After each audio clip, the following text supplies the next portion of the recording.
próxima palestra é do professor Ricardo da Rabi, que ele é livre docente do IC Unicamp, tem mestrado pela Unicamp em criptografia, doutorado pela Universidade de Waterloo, no Canadá, em combinatória e otimização.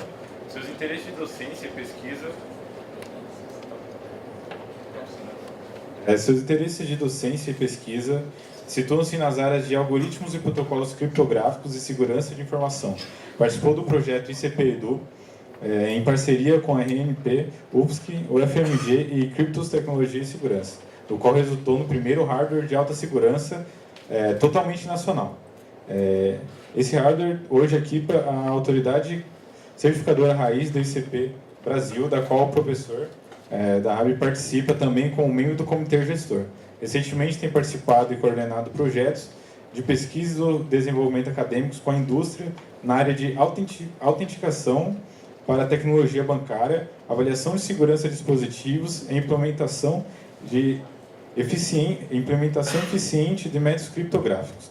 Junto com as comunidades de criptografia e segurança, vem cooperando ativamente na consolidação dessas áreas no Brasil e América Latina, participando do Comitê Especial de Segurança da SBC e da organização de eventos como o Simpósio Brasileiro de Segurança da Informação e de Sistemas Computacionais, a Escola Avançada de Criptografia e o Latin Crypt.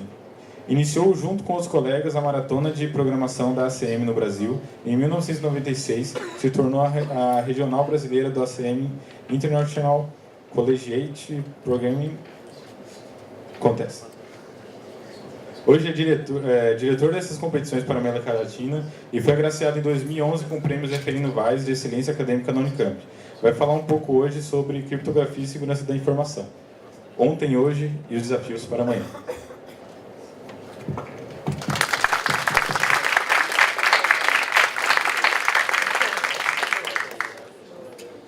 Boa noite a todos, obrigado em primeiro lugar pelo convite, gentilíssimo, do pessoal da organização, do Bruno. Eu queria fazer um pedido de desculpas aí, já pedi desculpas para o Bruno, mas a minha ideia era falar um pouco sobre um lado, dar uma palestra um pouco mais matemática sobre criptografia, vou falar um pouquinho sobre isso hoje, mas vai ser de forma bem leve. A minha ideia original era falar mais sobre isso, dar uma ideia para vocês do que se faz, de que tipo de matemática a gente usa para fazer criptografia e modernamente, mais recentemente, por que a gente usa esse tipo de matemática, que é teoria de reticulados e otimização de reticulados. Então, mas não vai ser assim. Eu acabei não tendo tempo para terminar uma palestra que eu venho trabalhando já há algum tempo nesse tema e acabei recorrendo a uma palestra que eu mudei um pouquinho e dei no começo do mês de julho no Congresso da Sociedade Brasileira de Computação, falando sobre desafios de criptografia e segurança que a gente está no momento encarando e tendo que encarar. É isso que eu gostaria de falar para vocês. Um pouquinho do que é esse mundo de criptografia e de segurança. De vez em quando eu vou falar mais de segurança do que de criptografia, porque a criptografia existe hoje como ferramenta desse pessoal, prover requisitos de segurança da informação. Então, primeiro eu vou fazer um apanhado dessas coisas, falar um pouco de criptografia, falar um pouco de política, de governo. Então, vocês vão ter uma visão bem de alto nível do que a gente faz nessa área, não só na academia, mas também na indústria e em alguns setores do governo. Tá? Então eu começo com uma afirmação de um desses gurus da internet sobre segurança, dizendo que se a gente de fato fosse se preocupar com segurança, se tudo que a gente precisasse se preocupar fosse segurança, a gente nunca ia ligar os computadores ou conectá-los numa rede, porque é um perigo enorme, quanto a gente é exposto hoje a ataques e quão vulneráveis de fato essas redes e os sistemas estão. Então, mas também expressa esse dilema de que a gente precisa dos computadores, precisa ter essas redes. Inegável, não dá para voltar para trás mais, não dá para voltar para 30 anos atrás, onde a gente usava e-mail, basicamente, ou nem e-mail a gente usava, né? A gente está em outro mundo já, ninguém vai voltar mais e a gente precisa continuar usando e fazendo o possível para que a nossa vida seja um pouco melhor. Então, vou fazer rapidamente um histórico do que aconteceu nos primórdios da internet em termos de segurança. Depois vou falar um pouquinho sobre cada um dos personagens dessa história, um pouco sobre o que se faz na academia, na indústria, governos e nós, não é? Os pobres cidadãos vulneráveis. Um pouquinho do que se faz em criptografia e segurança no Brasil e alguns comentários finais. Tá? Esse é o meu roteiro.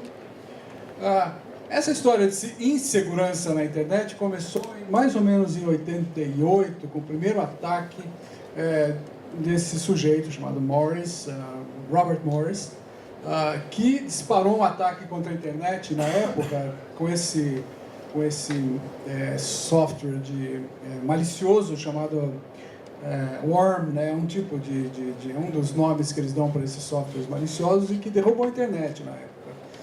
Fez com que a internet parasse de funcionar. O objetivo dele era mostrar que ele conseguia parar a internet. Ele conseguiu parar disparando um desses softwares que faz DOS, né? Que é Denial of Service, negação de serviço. Você deixa a internet tão ocupada com tanta coisa que você pede para os servidores fazerem numa velocidade enorme. Afinal de contas, computadores conseguem disparar, fazer coisas muito rapidamente e conseguir fazer maldades rapidamente também.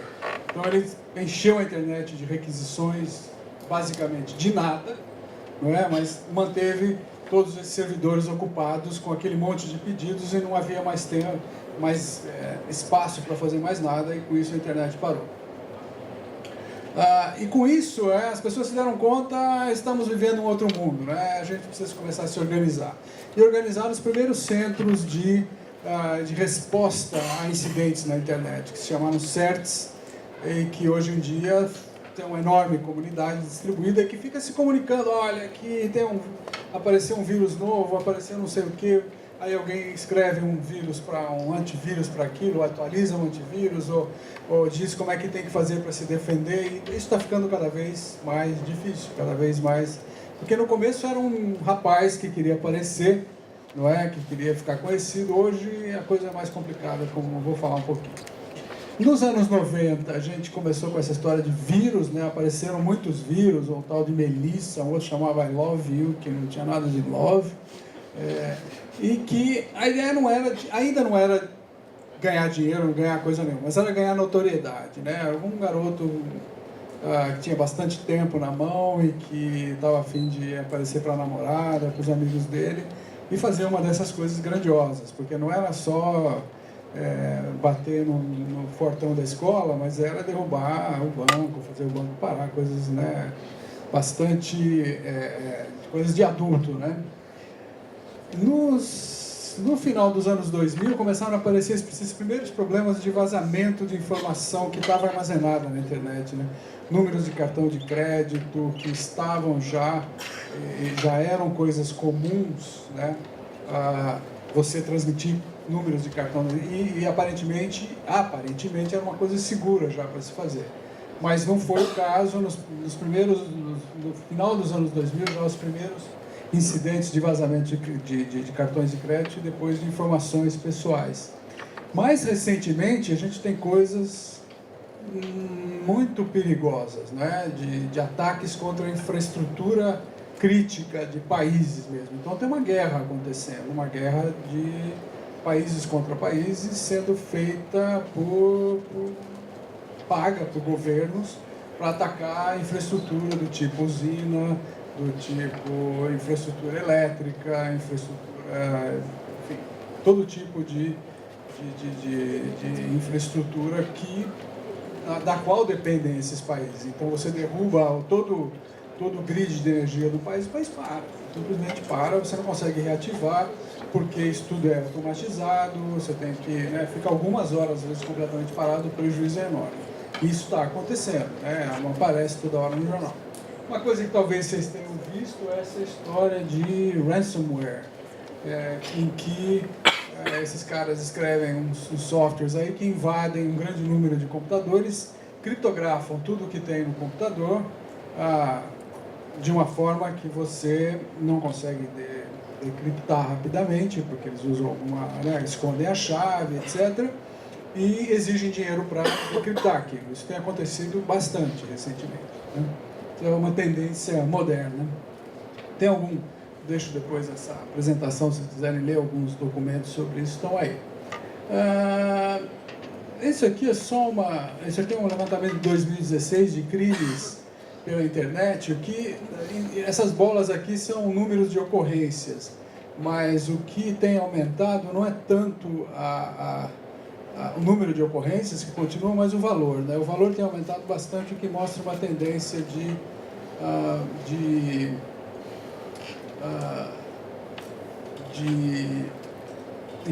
profissionalização desses caras, né? Não é mais uma coisa de garoto, simplesmente. Tem umas fontes para vocês verem. Atualmente, né, em 2016, tem um órgão do FBI que segue essas tendências. E o que hoje acontece? Ainda acontece golpes por e-mail, né? Você recebe aquela mensagem dizendo que tem dinheiro para ser depositado na sua conta. Então, tem muita gente que cai nesses contos. Ainda é o primeiro preferido, né? Ransomware, como eu falei para vocês, resgate em troca de decriptação de dados. Gente que é provedor de serviço, se disfarça como provedor de serviço e tenta arrancar dinheiro porque vai lá, infecta uma máquina ou estraga uma instalação sua ou então coloca algum hardware a mais, alguma máquina a mais na sua instalação que rouba a informação sua e depois ou exige, ou faz uso daquela informação, ou exige algum dinheiro para tirar. Tem todo tipo de coisa. Extorsão mesmo, né, pura e simples, da velha conhecida. Então, os crimes não mudam muito, né? A maldade não muda muito, é só o meio que eles usam. Tá. O que digamos, nós estamos vendo agora, né? Essas coisas estão mudando de ataques em desktops para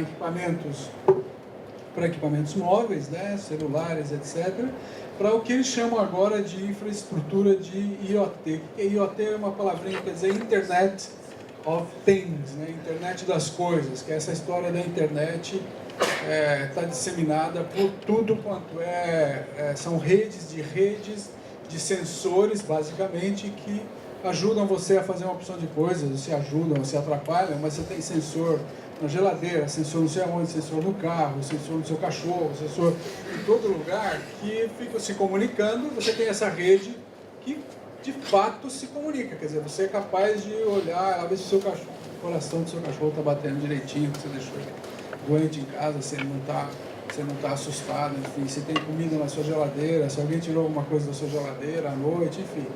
Dá para você, né, controlar o mundo, está com o mundo na palma das mãos. Então esse nome pegou, né, Internet das Coisas, porque todas as coisas têm internet.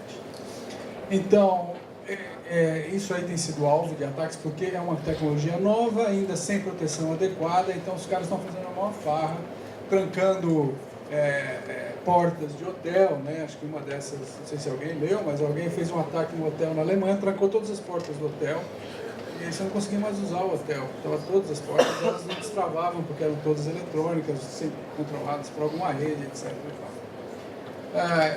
Isso ainda quer fazer bonitinho por enquanto, né? Mas vai piorar isso. Bom, enfim, acho que as técnicas continuam explorando vulnerabilidades nos sistemas operacionais. A guerra cibernética já é uma realidade, como eu disse para vocês, né? Tem verdadeiros, né, multidões de hackers pagos por governos para atacar outros governos. A gente ouve, é só você pegar uma publicação especializada que você vai ver suspeita de que hackers da China atacaram infraestrutura não sei da onde, ou hackers da Rússia. Então, tem uma guerra que é uma guerra travada por informação que leva a coisas mais importantes, né? Como eu disse para vocês. Bom, vamos falar um pouquinho então sobre o que acontece em criptografia na academia, na indústria, na sociedade, que somos nós, né, e nos governos. Né? Na academia, essa história, então, pesquisa, né, pesquisa acadêmica que tem a ver com segurança. Quando é que esse negócio começou a aparecer de fato? Bom, logo que apareceram os computadores, né? Quer dizer, já no fim da década de 60, 50, 60, quando ficou evidente, né? O primeiro comutador de rede, o primeiro equipamento de rede para montar uma rede apareceu em 1969, né? Na Universidade da Califórnia, que inventaram o roteador, né? O primeiro roteador que ia ser, que hoje é parte de qualquer redinha, né? Bom, daí as pessoas começaram a pensar no que ia acontecer e rapidamente, né, viram o que queria, o potencial dessas coisas, né? Para vocês terem uma ideia, isso de fato começou a mudar só quando as pessoas se deram conta de que havia possibilidade de juntar computadores numa rede. Em 1962, 3 ou 4, por aí, no começo da década de 60, o presidente da IBM fez uma previsão de que o mundo não ia ter mais do que algumas dezenas de computadores, no máximo. Quem ia querer ter computadores, tantos computadores? Né? Não era uma coisa que ele previa como presidente da IBM e que não teve todas essas... Para quê? Tem uma página na internet que fala de previsões notoriamente furadas. Né? Essa daí tem em primeiro lugar. Então, quando apareceu a possibilidade de redes, apareceu imediatamente alguém dizendo, meu Deus, eu vou usar... Apareceram os militares, né, que fazem uso dessas tecnologias, que desenvolvem muitas das tecnologias que a gente usa até antes do que a gente... essas coisas, muitas delas são desenvolvidas no meio militar, e eles se deram conta de que iam ter que proteger essas redes e usar redes para fazer guerra. Bom, se eu vou usar rede para fazer guerra, eu preciso me comunicar de forma segura com as minhas tropas, para me comunicar de forma segura com as minhas tropas, que antigamente eu me comunicava com criptografia diplomática, né? Mandava uma máquina. Quem viu o filme... como é que é o nome do filme? O jogo da imitação, né? The Imitation Game. Então, aquela máquina é uma máquina de guerra. Enigma era uma máquina que era usada pelas tropas para se comunicar com os oficiais, para receber informações. Mas era uma máquina de nível mais baixo, né? Era oficiais com as tropas. Mas existiam máquinas mais sofisticadas que eram entre oficiais, para coisas mais estratégicas, mais importantes até, né? Eu vou falar um pouquinho sobre isso. E esses caras já diziam, olha, escuta, não vai dar para usar a criptografia que a gente usava lá na guerra, em 1945, precisa inventar uma coisa nova. E começaram a estudar, e inventaram o que se chama hoje de criptografia de chave pública. Eu vou falar um pouquinho sobre o que é isso, que foi em meados da década de 70. Né? Antes disso, a única coisa comercial que havia para fazer criptografia era nos moldes da criptografia tradicional, que era um produto chamado DES, né? Que era usado de forma limitada. Mas com essa revolução da criptografia da chave pública na década de 1970, né, 76 e 78, isso de fato abriu as portas para o uso da internet, para comércio eletrônico, para tudo que a gente vê hoje. Né? Se não fosse pela criptografia de chave pública, a gente não ia ter o que tem hoje em termos de internet. Isso não tem a menor dúvida. Isso foi uma mudança muito grande. E daí, quer dizer, em meados da década de 90, o primeiro navegador que apareceu chamava-se Netscape, não era Google, Chrome, não era nenhum desses navegadores, quer dizer, chamava Netscape. E ele usava um jeito de comunicar seguro, que é chamado de SSL, que é usado até hoje.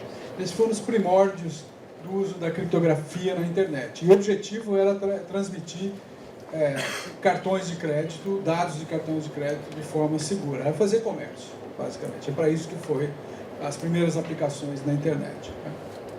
Criptografia de chave pública é isso aqui. Quer dizer, isso aqui é um desenhozinho que pretende resumir. Você tem alguém querendo mandar informação para esse outro lado, um emissor de informação e um receptor de informações. O que eles fazem é combinar uma chave secreta, que é usada num computador aqui, no outro computador do outro lado, que encripta ou criptografa, depende do seu gosto da palavra aí, um texto claro, transforma num texto cifrado, que depois é decriptado num texto claro e chega do outro lado. É a criptografia do Enigma, da máquina Enigma. Você coloca uma chave, a outra máquina do outro lado tem a mesma chave, que é pré-combinada, tá certo? e você transmite a informação que está em trânsito, está criptografada e supostamente quem não tem a chave não consegue acesso àquela informação. Mas precisa do passo anterior, precisa combinar. No tempo da guerra, isso era feito de várias formas. Por exemplo, eles precisavam da primeira chave só, depois todo dia eles trocavam de chave. Então a última coisa que a Enigma fazia, ou na verdade a primeira coisa que a Enigma fazia no começo do dia, era mandar a chave nova encriptada com a chave do dia anterior. E aí, no dia seguinte, você usava a chave nova, no dia seguinte você usava outra chave e assim por diante. Mas precisava do primeiro passo, precisava daquele pecado original lá que precisava ser feito pessoalmente. Alguém tinha que levar, ou levar uma Enigma já com a chave preparada para começar a funcionar. Na internet não dá para fazer isso. Como é que você vai combinar com uma loja do outro lado da internet uma chave criptográfica se você está a 5 mil quilômetros de distância, nunca viu a pessoa, não conhece, nunca viu mais gordo? Como é que você faz isso na internet? Não é possível. Então tiveram que inventar uma coisa chamada criptografia de chave pública ou criptografia assimétrica. O que é isso? Bom, agora o receptor das mensagens ele publica uma chave chamada de chave pública dele e guarda, bem guardada, uma chave que é a chave privada dele. Então, em vez de você ter uma chave para cada par de pessoas, para cada par de entidades, você tem uma pessoa com duas chaves. Cada pessoa que vai receber informações tem duas chaves, uma chave pública e uma chave privada. Aí, a pessoa que vai mandar a informação para essa pessoa usa a chave pública dela, ela é encriptada, e essa pessoa usa a chave privada dela para decriptar. Com isso, como ela publica essa chave aqui, você não tem mais a necessidade de pré-combinar uma chave para falar em sigilo. É claro que se agora esse cara for receber mensagens, ele precisa publicar também o par de chaves dele, a chave pública e ter a chave privada também. A matemática disso não é uma matemática complicada. É uma matemática que usa a dificuldade do problema da fatoração de grandes números. Sabe-se que fatorar grandes números é muito difícil, e você usa isso como a dificuldade, a base de um método para fazer criptografia. E se você não sabe como fatorar, e aparentemente ninguém sabe como fatorar números muito grandes. Números muito grandes é muito grande, é maior do que essas coisas que o Cristiano estava falando aí. Nós estamos falando em números, hoje, de 1.000, 2.000 dígitos, certo? Ou seja, 10 elevado a 2.000. Isso é o tamanho do número que o adversário precisa fatorar para conseguir quebrar a sua criptografia. É muita coisa, certo? Mas sei lá, é que não tem um método rápido. Se existisse um método rápido, o computador conseguiria fatorar um número que fosse, de 2.000 dígitos, não tem problema. É possível fazer coisas com números de 2, por exemplo, é possível testar a primalidade de um número de 2.000 dígitos rapidamente, em questão de segundos. Mas não é possível fatorar um número nos seus fatores primos dessa ordem. Algumas coisas são rápidas, outras coisas não são. Então, essa dificuldade está na base do primeiro método de criptografia de chave pública, o chamado RSA. Depois apareceram outros. Tem um outro problema chamado problema do logaritmo discreto, o problema do logaritmo em grupos cíclicos. Esse problema também é difícil, tá? E eles são a base dos dois métodos mais conhecidos para fazer criptografia de chave pública, né? O pessoal de teoria dos números ficou famoso com essa história de criptografia, né? Quem viu O Homem que Via o Infinito, é isso que chama, né? Só Infinity, do Ramanuja, né? Então, aquele pessoal, o Hardy, que é o cara que acolheu o Ramanuja lá, era um guru de teoria dos números, mas ele falava que teoria dos números é absolutamente inútil. E que bom que é inútil. Ninguém vai me encher a paciência para eu ter que fazer coisas com, sei lá o que, com a indústria, com isso aqui. Esse negócio não é popular, que bom que eu posso sentar na minha sala e fazer a minha matemática sem ser importunado pelos tecnológicos, né? Grande ilusão. Outra previsão furada, né? Vem em 1977 e alguém diz, olha, a única criptografia legal possível hoje usa teoria dos números. Teoria dos números, né? Que é uma coisa que era completamente demodê em termos de... muito difícil, né? Você queria fazer uma tese de doutorado, pelo amor de Deus, não pegue teoria dos números, porque todos os problemas são difíceis, né? Aqueles probleminhas inocentes, um enunciado simples e que você passa uma vida tentando demonstrar, não é? Entre um primo, entre dois números inteiros, sempre existe um primo. Ai, que lindo, né? Vamos provar esse fato, né? 100 anos, 200 anos para provar um fato tão simples como esse. São problemas difíceis, né? Por isso que também foi uma fonte interessante de problemas difíceis para fazer criptografia. A partir desses primeiros êxitos, né, esse jogo de gato e rato, né, de spy versus spy, se intensificou. Todo ano aparece uma ameaça, alguém tenta quebrar, a comunidade vem com uma solução, e aí alguém mais talentoso vem e quebra mais essa solução, e fica esse jogo infinito de gato e rato, que não vai acabar, certo? Enquanto o mundo for mundo e a gente for humanos, vai haver cobiça, vai haver inveja, vai haver etc. Esses são os motores da nossa convivência. Criptografia, vamos falar um pouquinho mais de criptografia então, né? Eu falei um pouquinho para vocês, antes dos computadores as aplicações eram diplomacia e guerra, não é? Enigma foi a máquina mais notória. Na Segunda Guerra Mundial, como eu falei para vocês, tinha uma outra classe de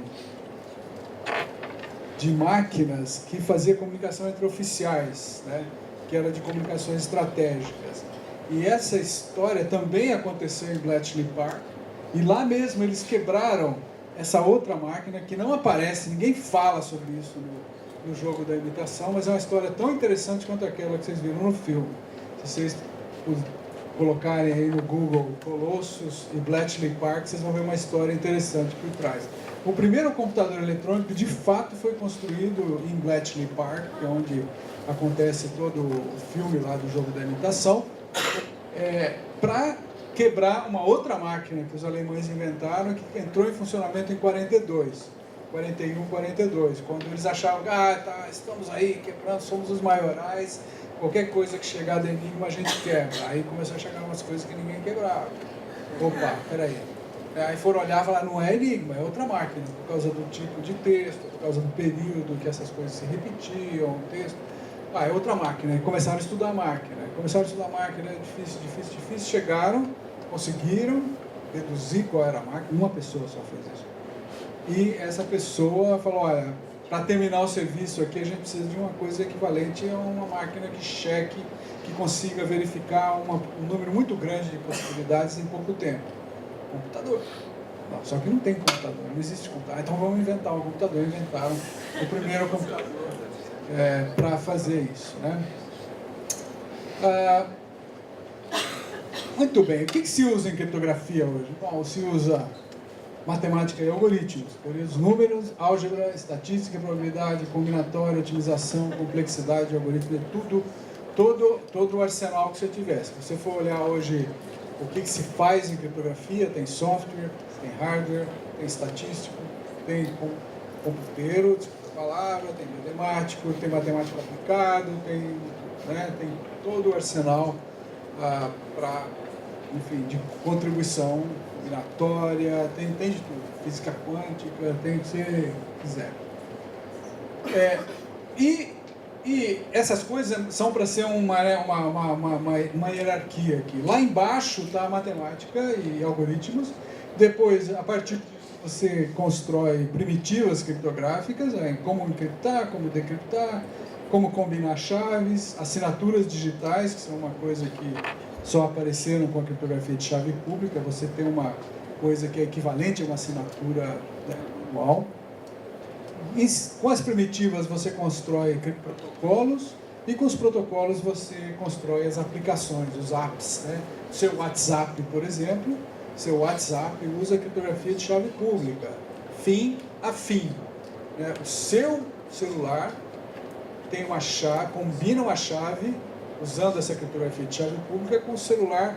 Cada celular com quem você conversa, você tem uma chave diferente que é combinada usando criptografia de chave pública. Por isso que não adianta o juiz, não sei da onde, falar para o WhatsApp, abre a comunicação desse fulano. Quero saber o que ele estava falando. O pessoal do WhatsApp fala, não sei. não sei como fazer isso. Por que você não sabe fazer isso?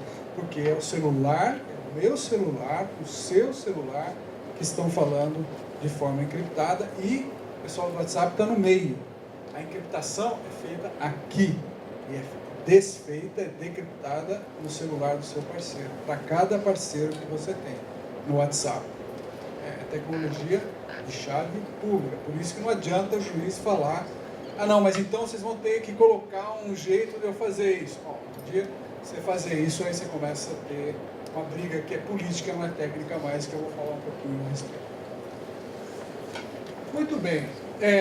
Bom, e tem uma turma muito abnegada que, para cada solução nova, cada problema novo que aparece, passa um tempão padronizando essas novas soluções, definindo novos padrões. É admirável, ninguém ganha nada com isso. Tá? Tem gente da indústria também que em algum momento vai ganhar, mas é um pessoal que trabalha para que a criptografia funcione, né? E a criptografia tem alguns desafios hoje. Quais são os principais desafios técnicos da criptografia? Eu enumerei alguns aqui, né? Então, tem vários aqui, duas transparências. Primeiro, tem um bicho chamado computador quântico, que ainda não existe, ele só existe muito pequenininho, de forma prototípica, né?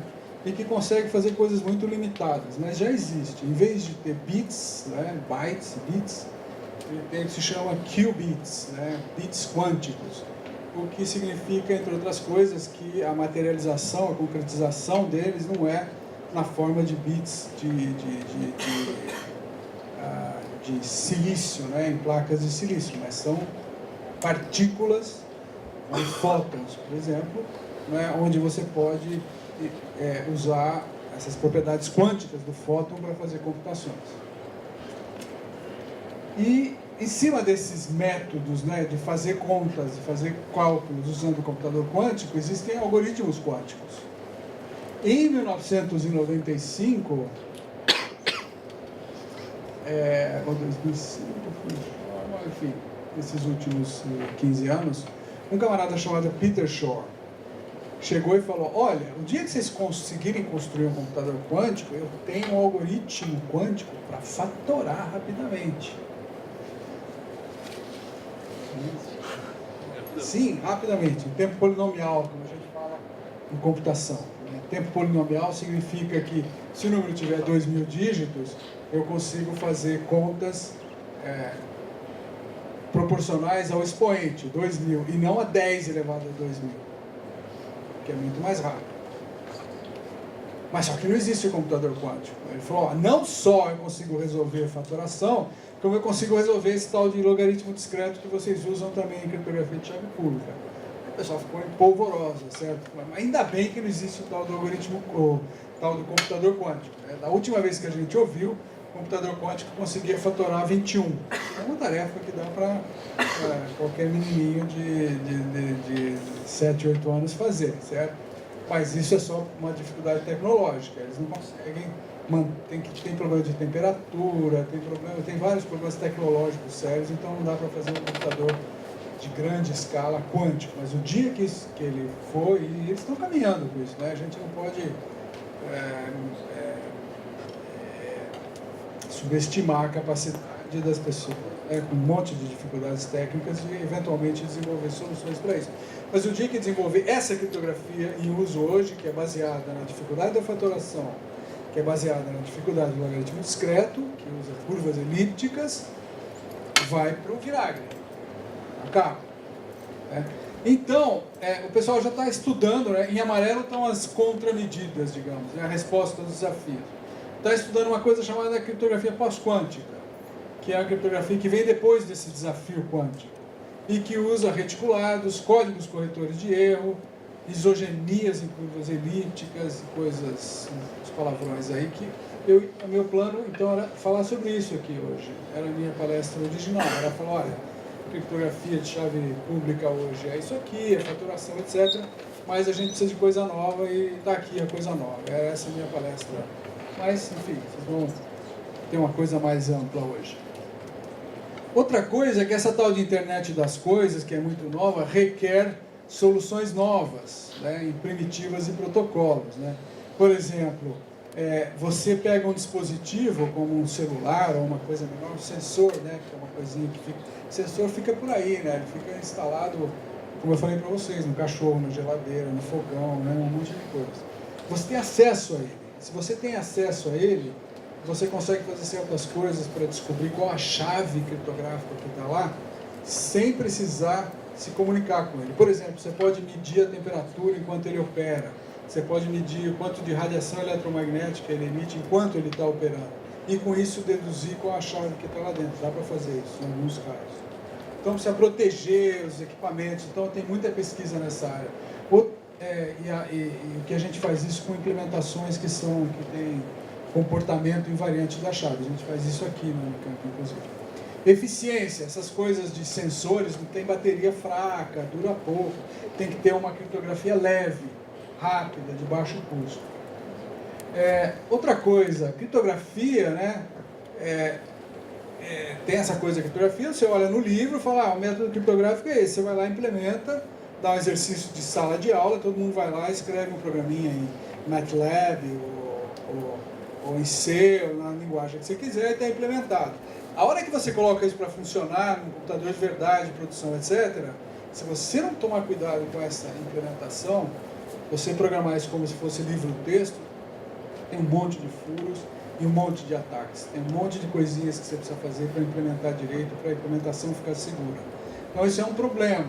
Você ter ferramentas de teste, suporte e desenvolvimento por leigos, pessoas que não são especialistas.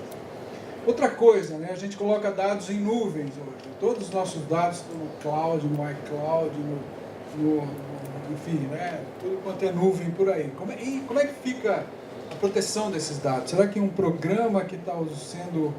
um outro programa que está rodando na mesma nuvem não pode ter acesso aos dados de outra pessoa? Sim, pode. Então você precisa proteger essas coisas. E um dos santo graal disso, de segurança, é você fazer uma coisa que se chama encriptação homomórfica, que significa você conseguir operar nos dados cifrados, fazer contas com os dados cifrados, diretamente nos dados cifrados, sem precisar decriptar os dados, fazer as contas e redepositar esse dado na nuvem. Você pode ir direto na nuvem e fazer as contas com os dados cifrados sem nunca ter que decriptar. E isso é equivalente, ou seja, a álgebra é tal que ela te garante que as contas do dado cifrado funcionam. Mas para isso você precisa usar uns métodos especiais, e um deles é essa encriptação homomórfica, que é uma coisa que já existe, mas ainda é pouco eficiente. E outra coisa é usar hardware seguro, né? Os hardwares protegidos contra invasões, etc. Bom, além da criptografia, né? A criptografia não é, a criptografia está na base da grande parte das soluções técnicas, mas não é tudo. Tem coisas que não usam criptografia. Mas se não tiver criptografia, não tem segurança na internet hoje. Não tem. Mas tem coisas que você precisa, além da criptografia, você precisa de outras. Por exemplo, a criptografia faz prevenção, né? Você encripta os dados para evitar um ataque. Agora, outra coisa que você precisa fazer é se prevenir contra software malicioso, programas maliciosos. Isso não tem muita criptografia. Você tem que ter análise de comportamento, aprendizado de máquina, coisas desse tipo, machine learning, né? Que é essa palavra buzzword do momento, resolve qualquer coisa com machine learning hoje em dia, né? Técnicas de forense, antiforense digital, quer dizer, forense já é aquilo que você faz depois que você não conseguiu prevenir, depois que já aconteceu algum incidente de segurança, você quer descobrir o que aconteceu. Então você precisa de técnica. Isso também usa muito pouco a criptografia. Detecção de vulnerabilidades, em geral, não usa criptografia. Você precisa de monitores, programas que ficam monitorando o que está acontecendo. Isso também não usa criptografia. Mas usa métodos formais de análise, aprendizado de máquina, etc. Construção de software seguro também não é uma coisa que use criptografia. Usa métodos de engenharia de software, confiabilidade e dependabilidade. Então, isso é um pouquinho de técnicas. E, além do mais, mesmo que você consiga prevenir e detectar, as coisas vão acontecer. Vai dar errado. Murphy não dorme. Então, você precisa de técnicas para tratamento desses incidentes, que é uma outra linha de pesquisa também. Né? Não usam técnicas criptográficas. Usam coisas de tolerância a falhas, dependabilidade, e a palavra hoje parece ser resiliência, ou seja, mesmo que o sistema seja atacado, ele consegue operar, mesmo que com a sua eficiência comprometida, mas consegue operar. Tá? Bom, além disso, é uma coisa que a gente fala muito, que a educação precisa ser trazida também para esse palco, com introdução de novas disciplinas, formação em práticas e políticas na gestão de processos, etc. Fóruns de conscientização de direitos do cidadão, principalmente privacidade, anonimato, para que a pessoa se conscientize de que é importante, essas coisas são importantes. Embora, quando você olha no Facebook, você fala, por que está preocupado com privacidade? Né? Você olha lá, está todo mundo com a vida exposta, assim, você acha o que você quiser, qualquer pessoa, no Facebook. Né? Então você vem aqui e fala, ele precisa de privacidade, não sei o quê. As pessoas te olham e falam, do que você está falando, cara? Não estou interessado em mostrar o que estou fazendo. Eu fui no banheiro agora, saí do banheiro, depois o pessoal noticia tudo, né? Cada segundo da vida está no depois vai reclamar. Bom, o impulso técnico maior para a gente fazer criptografia nasce na academia, mas é na indústria que essas coisas viram produtos, né? Antivírus, suíte criptográfica, módulo de hardware, assim, todas essas palavrões aí acontecem na indústria, né? O padrão mais antigo da indústria é o tal do SSL, que continua em todos os navegadores e continua com problemas, mas é a coisa mais comum que tem por aí. Além disso, tem outros padrões aí para quem se aventurou a fazer um pouquinho de computação e redes aqui. Os protocolos de rede hoje, na maioria são IPv6, que inclui várias técnicas de segurança. O WPA, que é esse protocolo para ligar em rede sem fio, Wi-Fi, e outras coisas que estão em desenvolvimento para a internet das coisas. Ou seja, a indústria está muito ativa, mas depende muito de pesquisa especializada que vem da academia. Mas um não vive sem o outro, de certa forma, porque a motivação vem de problemas que a indústria tem, né? A maioria delas. Eu falo um pouquinho aqui sobre o pessoal que faz celular, por exemplo, LG, Samsung, tem equipes, inclusive no Brasil, dedicadas a isso, porque para cada país você tem, por exemplo, software malicioso. O mesmo software malicioso que ataca coisas aqui no Brasil é um pouco diferente do que ataca fora, né? A nossa tecnologia bancária, por exemplo, é pioneira, é muito sofisticada perto de outros países, porque a gente tinha alta inflação, alto índice de fraude, etc, etc. Então a gente tinha um sistema bancário para encarar esse tipo de coisa muito antes do que o sistema bancário americano, que era super atrasado, se você fosse comparar em termos de sofisticação. Hoje em dia já alcançou, mas as coisas aqui são um pouquinho diferentes. Google, Facebook, por exemplo, tem equipes voltadas para isso, né? E o Google, por exemplo, para vocês terem uma ideia, o Google está testando uma tecnologia pós-quântica para autenticação de usuários, que é baseado no método chamado New Hope, que usa reticulados. Os reticulados de matemática. Né? Vocês veem só. Criptografia tem muito disso, viu, gente? Sai da prancheta, sai da mesa do pesquisador e vai direto para software. Vira software, é testado, não tem essa coisa da indústria, não tem que construir nada, você tem que construir um programa, uma fórmula e acabou. Né? Então é interessante, né? As coisas se movem muito rapidamente, muito rapidamente. No tocante à pesquisa básica em criptografia, acho que dois nomes vêm na indústria, Microsoft e Intel. Né? Intel continua fazendo muitos investimentos, inclusive no Brasil, a gente se beneficiou muito de investimentos da Intel aqui, em segurança, e a Microsoft também montou um time de criptógrafos de primeira linha, depois de ficar anos sem simplesmente não olhar para esse tema. Nós temos aqui faço uma propaganda aqui com orgulho de uma companhia que saiu de estudantes nossos que faz tecnologia de informação, faz módulo seguro de hardware, faz hardware seguro para urna eletrônica, ou seja, a gente continua trabalhando e contribuindo para essa área na ponta, inclusive. Né? Não são coisas atrasadas, não, são coisas São coisas, não é como a indústria automobilística que a gente está fazendo coisas, né, que já foram testadas e desativadas, ou a gente está fazendo coisas de ponta por aqui. Bom,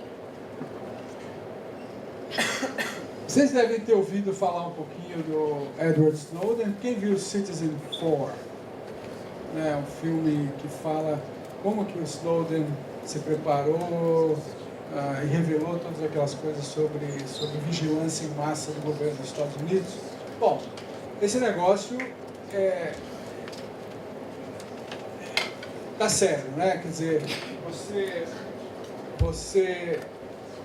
nós como cidadãos estamos completamente expostos, somos vulneráveis, e o que resta a gente é se usar esses mesmos meios para se proteger, ou trocando de produtos, ou expondo essas coisas quando elas acontecem, de forma, pelo menos, envergonhar essas pessoas. Quer dizer, as pessoas estão perdendo a vergonha em geral, né? Os governos estão perdendo a vergonha em geral, mas a gente tem que continuar fazendo força nisso. Mas, infelizmente, como eu falei, os governos estão envolvidos em guerra cibernética, contra a infraestrutura crítica, contra os seus próprios cidadãos, vigilância em massa. Então é um estado de coisas meio deprimente, para falar a verdade. Eu não sei para onde que a gente vai. A mensagem final aqui é de uma certa preocupação, mas existe alguma esperança que eu vou mostrar aqui para vocês, né? Algumas coisas no Brasil, né, têm sido discutidas. Eu já vou para o contexto internacional já, né? Mas é importante isso daqui, né? Eu acho que se a gente não tiver uma forma de manter a informação na internet íntegra, não corruptível facilmente, né? Tem criptografia para isso. Tem criptografia para você, com alta segurança, determinar quem colocou uma mensagem na internet por meio de assinaturas digitais. Tem tecnologia para proteger essa informação usando criptografia, né? E tem tecnologia para manter a privacidade de cidadãos, se a gente quiser. Tem tecnologia para isso. O que não tem governos dispostos a preservar esse tipo de coisa. Então, existem ataques à própria tecnologia, como eu já vou mostrar para vocês. Tá certo? Mas se a gente não tiver essas coisas, a gente não vai ter democracia, de fato. Porque você não consegue manter um governo vigiado, você não consegue manter um governo sob vigilância se você não tem ferramentas para coibir a disseminação de informações falsas. Vocês estão vendo fake news, né? Fake news é o nome do que acontece por aí. O próprio presidente americano é louco para disseminar fake news. Todo dia ele senta no Twitter dele e manda um monte de mensagens idiotas que são mentirosas. As pessoas têm que passar uma porção apreciável do seu dia filtrando essas porcarias, né? Partindo do chefe de nação. Quer dizer, a ameaça, gente, ameaça à democracia é um negócio sério nesses novos tempos. A gente está vivendo um tempo em que a informação é manipulada ao sabor de quem tem dinheiro e tem meios para manipular essa informação. Se a gente não conseguir manter essa informação íntegra, protegida, a gente está farinhado, não vai ter jeito, né? Então, algumas coisas no Brasil, né? A segurança da urna eletrônica é um negócio super controverso, né? O TSE diz que a urna está nos trinques, né? Então fala, tá bom, então deixa eu ver, já que a urna brasileira funciona num hardware, funciona num computador, certo? Que deveria ser equivalente em termos de transparência a uma urna de lona. O que acontece? Aqui, para quem já viu uma urna de lona, vocês devem ter votado, nem de brincadeira, em outras coisas, que não precisou usar meio eletrônico. A urna de lona é um saco de lona, né? E a primeira coisa que o pessoal faz no início da votação é mostrar que o saco de lona está vazio. Primeira coisa. Está vazio. Todo mundo viu? Todo mundo viu. Cada voto que entra, você olha, você vê que tem um voto entrando ali. A pessoa põe um voto. Cada pessoa põe um voto. Essa é outra propriedade que você quer manter.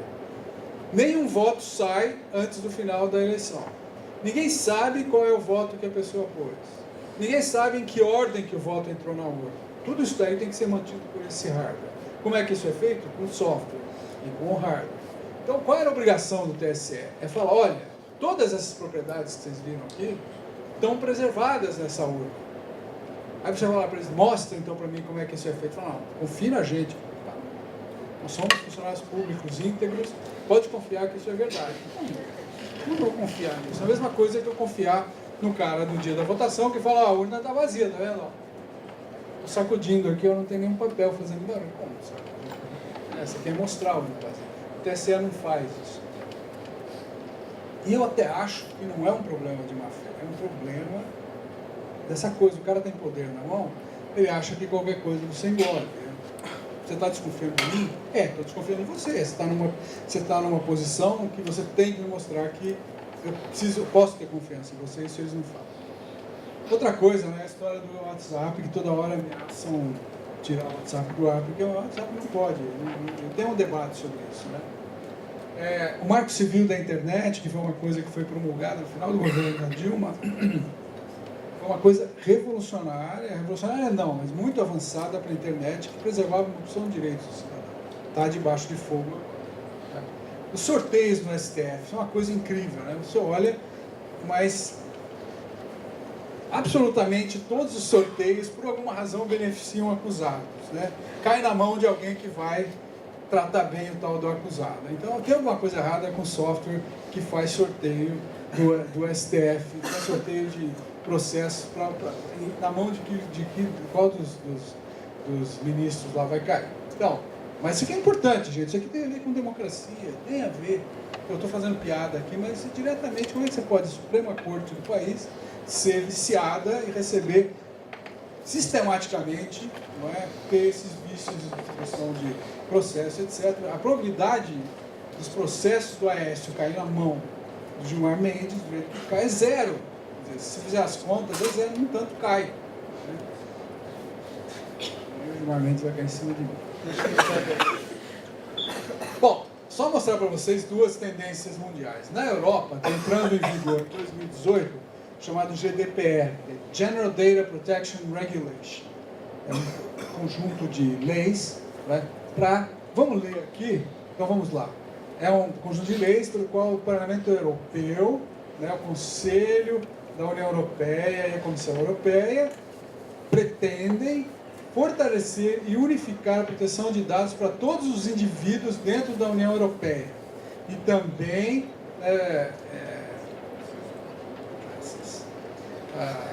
não é endereçar, pelo menos endereçar em envelope.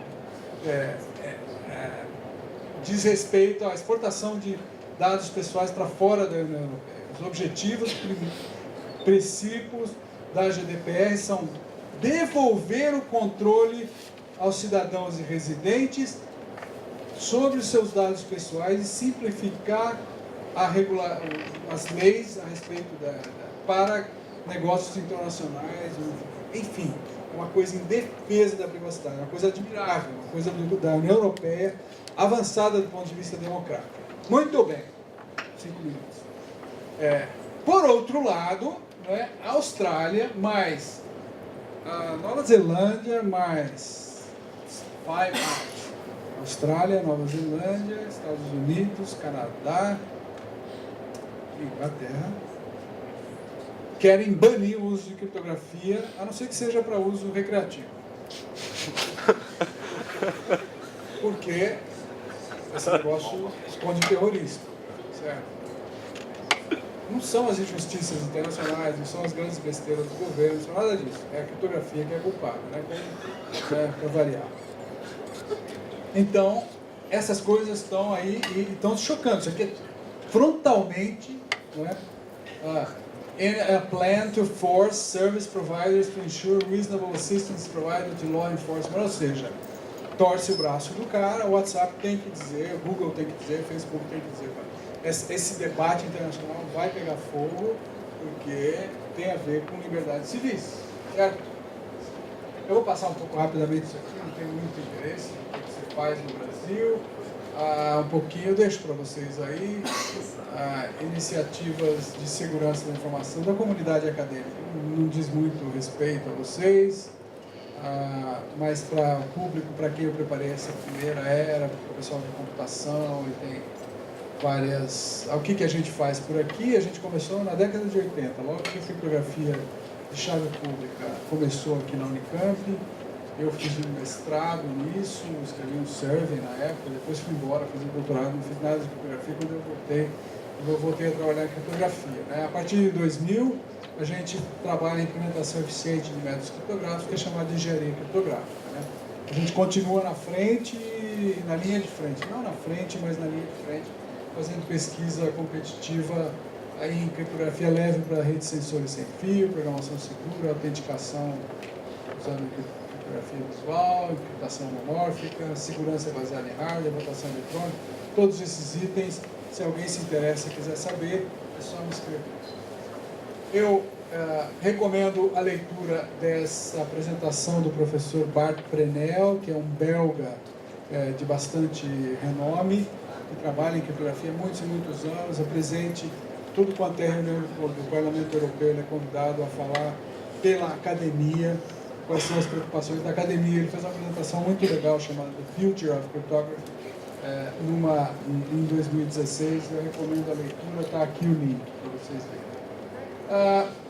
Algumas coisas para o futuro, eu já toquei sobre essas coisas, não vou voltar, já simplesmente vou reafirmar algumas referências mais, e obrigado.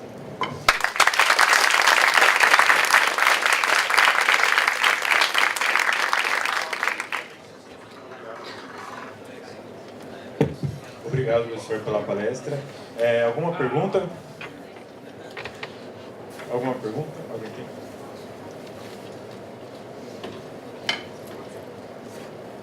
Eu tenho duas perguntas. Uma é meio hipotética e a segunda, se você quiser, você não precisa responder. Tá. Eu falei até mal de Gilmar Mendes, você acha que não quer? A primeira é, se por um acaso, se algum matemático conseguisse descobrir alguma fórmula para descobrir a sequência dos números primos, isso acabaria, tipo, em um cara que formaria em um algoritmo que conseguiria, tipo, formar qualquer coisa para quebrar tudo, ou não tem nada a ver? Se você conseguisse, porque não tem uma fórmula, né? Tem uma fórmula para dar uma Por isso foi hipotético. Você conseguiria faturar rapidamente, provavelmente isso daria um método para faturar não muito... não conheço nenhum resultado, mas acho que isso daria aceleraria certamente a faturação, mas não mais do que isso. Ou seja, você testar a primalidade, por exemplo, hoje você já faz testes de primalidade rapidamente. Com isso daí você, por exemplo, tem um momento lá, para você gerar essa chave, você precisa gerar dois números primos grandes, multiplicar os dois e esconder os dois, né? Você só mostra o produto deles. Isso tornaria esse processo mais fácil, mas esse processo não toma tempo nenhum hoje. Ou seja, não teria um grande impacto. Eu não teria os números para te dizer todo o que seguiria disso. Pode ser que tenha alguma consequência daquelas lá na frente que eu não conheço.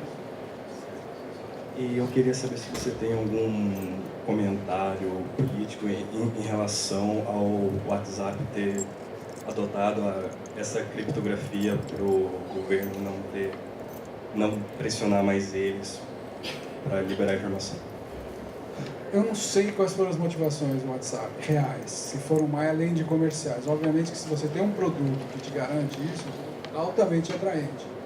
Porque de fato, eles não, a não ser que eles tenham instalado um software na hora que você instala o WhatsApp pela primeira vez, se eles instalaram algum tipo de backdoor, alguma coisa que de fato... O que acontece? Na hora que você instala o WhatsApp, ou reinstala, ele vai gerar algumas chaves criptográficas aqui dentro. Tem uma chave privada minha aqui dentro.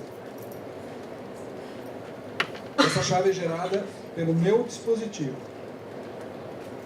Por isso que, digamos, em princípio, isso daqui é seguro. Porque é o meu dispositivo que faz isso. O WhatsApp não tem nada a ver com isso. Na hora que você instala... Agora, quem me garante que na hora que eu estou instalando, eu baixei, ele não manda uma mensagem subrepetícia e encoberta que eu não vejo e que vai para... Bom, aí você abre o código do WhatsApp. Não tem o código do WhatsApp aberto, tanto que eu saiba. Talvez abra, não sei. Eu acho que parte dele é aberto. Inclusive é parte do poder dele é ser aberto. Né? Mas quem te garante que você está instalando aquela versão? Essas coisas você não sabe. Mas, supondo que de fato isso daí foi feito, é bem feito, e não tem algum backdoor aí, é uma vantagem comercial incrível. Todo mundo vai usar o WhatsApp e não vai usar uma outra coisa que não te garanta isso. Mas para fazer isso, o WhatsApp comprou uma briga com governos, com órgãos reguladores, etc., porque esses caras não querem fazer isso. Não querem que você faça isso. Você tem esse poder de combinar. Vamos explodir em algum lugar hoje à noite. Vamos lá, todo mundo combina e ninguém sabe. Ninguém sabe de fato. Ninguém vai saber disso. Você tem um método altamente eficiente para criar um grupo, para ter comunicação em grupo, imediata, instantânea. Ninguém sabe o que você fez. A não ser que você arquive, né? Se você fizer um archive de um chat aqui no WhatsApp, que vai para o servidor do WhatsApp, não está encriptado. Então, se você de fato está preocupado com a privacidade, não arquive. Se você arquivar, isso aí não vai ser depositado lá no servidor, porque fica no servidor do WhatsApp. Backup, desculpa, não é.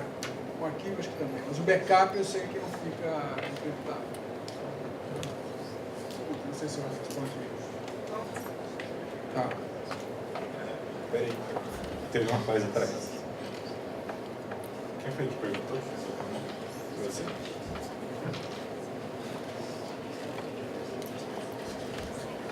Obrigado. Boa noite. A minha pergunta é mais com relação à parte de criptografia, não necessariamente das técnicas, mas eu cheguei a ler uma vez que hoje em dia grande parte, em quantidade, dos roubos de informação que acontecem em casos menores, eu acho, não em casos de questão de países, etc., mas em casos mais cotidianos, assim, ele acontece por meio de uma engenharia social e não muito por acesso a dados. E a minha pergunta é no sentido de se teria algum jeito da gente conseguir evitar isso, que fosse um jeito técnico, e não um jeito de você conhecer essas táticas de engenharia social para poder evitá-las, assim. Não sei se eu me fiz entender. Tem algumas tentativas. Por exemplo, aqui na engenharia elétrica, faz uns 2, 3 anos, tinha um aluno, professor Gonzuben, acho que era, não lembro mais, aluno de doutorado. O que ele fazia era ficar monitorando você o tempo todo. Ele fez um programa e ficava monitorando sua ação na internet. Por tudo que você fazia, ele ficava aprendendo o seu jeito de fazer. Então, por exemplo, se você entrava no seu programa de e-mail, aí ele colecionava lá quais são os seus correspondentes, usuários, etc. E quando você tentava mandar uma mensagem, por exemplo, já deve ter acontecido para todo mundo aqui, que você começa a escrever uma mensagem, coloca um destinatário lá que não era quem você estava pensando que era, né? O negócio completou o nome da pessoa.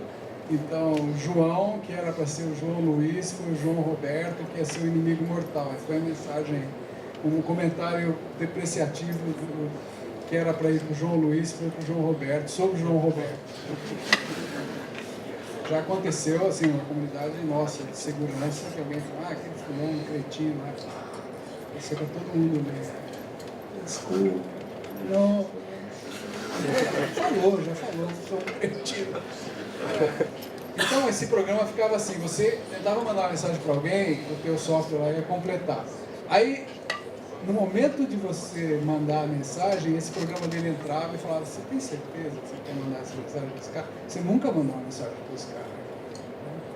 Então o que tem são soluções que não são de criptografia, são soluções para esse tipo de coisa de engenharia social. O que tem são coisas de aprendizado de máquina, que aprendem seu comportamento correto que você depois tem que reforçar. É que nem junk, né? Você ensina o seu programa de e-mail o que você considera que é e-mail que não presta, que é lixo.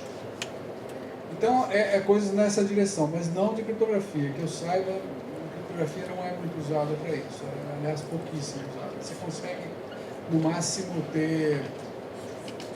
armazenar assinaturas de comportamento usando criptografia, mas é um papel secundário, papel muito, muito secundário. O que tem mesmo são essas, para contrabalançar essas coisas de engenharia social, são coisas sociais também, né, de aprendizado de máquina, normalmente aprendizado de máquina. Obrigado. Boa noite. O senhor mostrou agora no final a política futura dos extremos, né, da União Europeia, que fotografar, e dos países, coisa que querem liberar tudo e tal. O senhor sabe dizer a posição do Brasil perante isso? O Brasil nunca pensou nisso? Pré-Temer ou pós-Temer? Brasil atual. Eu falei, o marco civil da internet foi uma coisa libertária, uma coisa super avançada.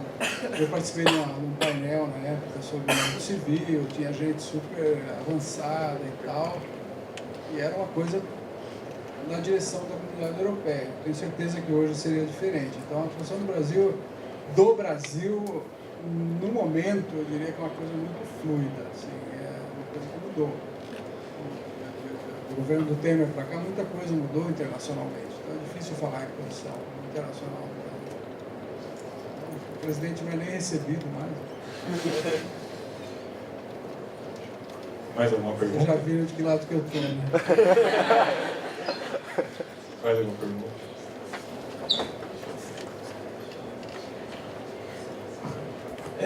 Tem alguma chance de acontecer? Você falou que usa bastante ainda do Netscape, né?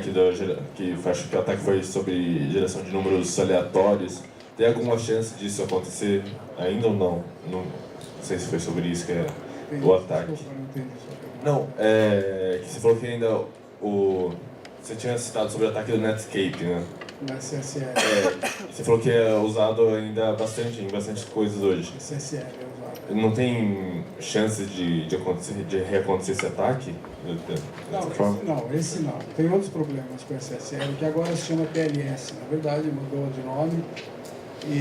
Mas eu conheço um pesquisador que ganhou 4 milhões ganhou uma dispensa da universidade dele na Inglaterra e ganhou um projeto de pesquisa de 4 milhões de libras para estudar o SSL e ver os problemas de implementação do SSL no mundo inteiro e chegar a uma implementação segura e manter uma distribuição segura do SSL. Até hoje ele não acabou o trabalho dele, ele começou já faz uns 6 anos. Ou seja, é um negócio que é muito usado e ele é programado por pessoas variadas, né? Então, as pessoas nem sempre seguem implementações corretas, tem muita correria nisso. O problema de segurança e criptografia é que não é software, não é um produto fim, não é uma coisa que você consome. É empecilho, é um negócio que fica no meio do caminho. É cadeado, mais cadeado na sua porta. Quem que gosta de ter 8 cadeados, chegar em casa e usar 8 chaves para abrir a porta de casa? Ninguém gosta. Então, esse é o problema. Normalmente, quando o cara precisa, ele usa o que tem na mão, porque a prioridade dele é soltar o produto dele no mercado em uma semana. Ele não vai ficar chamando um super especialista em criptografia, pagar a maior grana, se ele está numa empresinha que abriu de fundo de quintal e come pizza faz 6 meses. Não vai gastar dinheiro, ele vai pegar a primeira solução que tiver. Então tem uma variedade enorme de vulnerabilidades que as pessoas não conseguem, porque elas voltam. A gente está fazendo um estudo disso, e a gente faz estudo de fórum de discussão de gente que desenvolve software criptográfico. O cara não aprende com a discussão. Ele faz, ele comete o erro, ele volta no erro 6 meses depois. Uma coisa assim, fica louco. Por quê? Porque não é produto final, sabe? Se fosse aquela vulnerabilidade, é um jogo e o jogo no melhor momento cai. Você está jogando e o negócio perde eficiência e cai. Nunca mais você vai jogar. Você vai corrigir e esse erro vai ser nunca mais. Agora, criptografia, esse negócio de... põe aí, vai. Tem que soltar o programa semana que vem, tem janela e vai que vai, vamos que vamos, solta. Aí, 6 meses depois dá um problema. bem, já ganhei o dinheiro que eu precisava ganhar, agora eu faço outra coisa. É um mundo complicado. É um mundo... A urna brasileira tem um problema seríssimo, né? Que se você tinha, né? Se você sentasse na porta da zona eleitoral, da sessão, né, que chama, e ficasse anotando a ordem que as pessoas entram para votar, depois você olhar no boletim de urna, você sabe exatamente quem votou em quem. Porque o gerador de números aleatórios dele é pseudo-aleatório, né? Não é verdadeiramente aleatório. Ele começa de um local, primeiro número, a semente do processo é pública, e o algoritmo é público. Então você sabe aonde, eles têm uma tabela onde eles depositam os votos. O primeiro voto é numa matriz, posição 3, 4. Segundo é na posição 10, 500. Você sabe traçar todas as posições a partir da primeira. Isso aí foi descoberto pelo professor Diego Aranha. Quando ele trabalhava na UNB, eles chamaram para fazer um teste público, ele descobriu essa vulnerabilidade, falou para eles, ficaram bravíssimos. Acho que tinha nota de 0 a 10 para a qualidade do seu teste, para a qualidade da sua vulnerabilidade singular. Eles deram 0,1 para ele. A coisa mais terrível que você podia saber era saber o voto de cada pessoa. Eles ficaram tão bravos que eles deram uma nota baixíssima para desmerecer a vulnerabilidade que ele achou. É duro lidar com o governo, né? Muito duro. Uma última pergunta. Sobre o governo brasileiro. Recentemente, alguns sites do governo caíram por causa de ataque, e até nessa investigação do Edward Snowden e tal, foi falado que dados do governo também eram roubados pelo governo americano e tal. Eu queria saber quanto que o governo investe nisso, em segurança, no caso, qual é o investimento que tem, se é pouco, é muito, se é incondizente com o que é necessário, e se o governo devia ser o exemplo ou a gente devia pressionar o governo para ser, na sua opinião? Eu acho que os dois, a gente precisava dos dois. A gente precisa pressionar onde achar vulnerabilidades, especialmente a comunidade acadêmica, meia culpa, meia máxima culpa. A gente tem culpa nisso. A gente tenta falar, a gente tenta pressionar, mas não é uma coisa muito simples, né? A gente é chamado para comitê de validação de soluções de segurança, essas coisas, você fala, cai no ouvido de alguém que vai implementar, talvez. Já houve esforços sérios. O Brasil começou a investir em criptografia quando uma negociação sobre o preço do café em 1964, 5, sentaram com os americanos para negociar os termos de um acordo do café, os americanos sabiam tudo que... Todas as propostas brasileiras já tinham contrapropostas, enrolaram todo mundo na mesa e ganharam. Porque descobriram que eles tinham monitorado as comunicações. Então eles investiram numa coisa que era equivalente à NSA brasileira, né? A NSA é esse órgão gigantesco, emprega 2.000 e poucos, 3.000 matemáticos, né? Que lugar que você conhece que emprega 3.000 matemáticos? Aí o Brasil fundou esse órgão chamado CEPESC, Centro de Comunicações e Segurança das Comunicações. Tinha 5 matemáticos que produziam lá alguns heróicos, né? Mas não tem investimento sério, especialmente agora que essas coisas estão sendo enxugadas, tudo que é coisa que não é absolutamente, sabe, tudo que não é aumento para o ministro do STF, não tem dinheiro. Então, não tem. Hoje, no momento a situação está muito triste. A gente compra coisas. Esse negócio do hardware seguro da SCP Brasil foi o último esforço do governo brasileiro de investir em tecnologia de segurança autóctone aqui. A gente fez um trabalho disso. Foi um trabalho muito bom. E está lá. Está equipando todas as autoridades certificadoras, que é um outro negócio que não falei o que é, mas enfim, usa hardware seguro. E é tecnologia brasileira. Quando, no governo Fernando Henrique, quando começou essa história de certificação digital, o equipamento de segurança e hardware seguro era um equipamento importado, que você não sabia o que tinha lá dentro e você dependia de tecnologia estrangeira.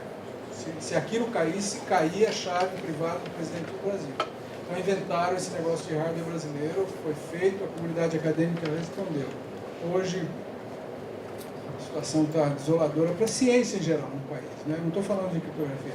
A situação da ciência em geral no Brasil está num perigo, tem um enorme êxodo de pessoas. A gente criou uma comunidade de criptografia, conseguimos criar a duras penas gente muito boa e 2 dos melhores saíram já, foram embora.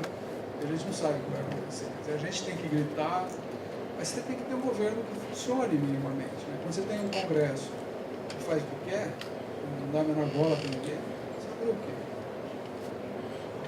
Desculpe desabar. Bom, muito obrigado, professor, pela palestra. Depois a gente...